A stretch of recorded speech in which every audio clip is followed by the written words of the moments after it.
تو آپ سے یہی نصیحت ہے کہ آپ اپنا ویو جو ہے نا ان کو اجاگر کریں، اور ڈاکٹر عالم صاحب جیسے شخصیات جہاں موجود ہیں اور ان سے آئندہ کے لیے لائحہ عمل بنائیں اور ان سبجیکٹ دیا کریں.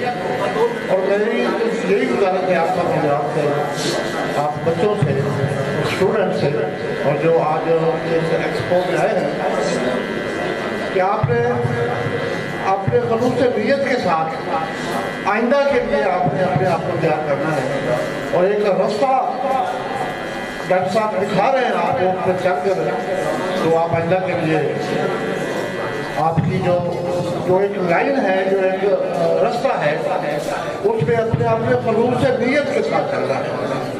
اب دیکھو خلوص نیت ہی یہ تبدیل ہے. اگر آپ کی نیت صاف ہے تو آپ کو کامیابیاں آپ تک چومیں گی. کیونکہ ایک بڑی مثال ہمارے کافر دیتے ہیں کہ نماز ہم پڑھتے ہیں، اگر اس نیت سے پڑھیں کہ اللہ اور اس کے رسول کا حکم ہے تو اس کی اور بات ہے، اور اگر یہ چھوڑ کر پڑھیں کہ لوگ ہمیں اچھا کہیں تو اس میں چونکہ ریاکاری آ جاتی ہے، اس کا فائدہ کچھ نہیں ہوتا. تو اپنی خلوص نیت کے ساتھ آپ آگے بڑھیں، اور مستقبل ہے آپ ہمارا، تو ہمیں آپ سے بڑی امیدیں ہیں. تو امید ہے کہ آپ ہماری امیدوں پر پورا اتریں گے اور آئندہ کے لیے آپ اپنا ایک لائحہ عمل تیار کریں گے، اور ڈاکٹر صاحب جیسے شخصیات سے آپ ٹپس لیں گے، ان سے اپنے لائحہ عمل کر ٹپس لے کر تو آپ آگے چلیں گے. آپ کے بہت شکریہ. 3 بچوں نے ماشاءاللہ تلاوت کی، نعت کی اور اسپیچ کی.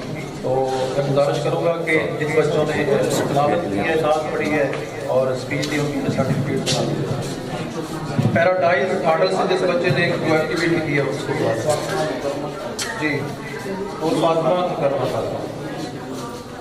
نور فاطمہ مکرمہ فاطمہ کو بھیجنا ہے. پیراڈائز سے کوئی اس کو کوئی بھی رسول کا سر پہنچا دیں گے.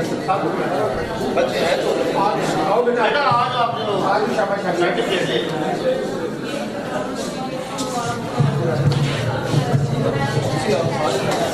پرنسپل افراد سے گزارش ہے کہ وہ آ کے بچوں کو یہ بھی ہو جائے گا اور ساتھ میں کر دیں.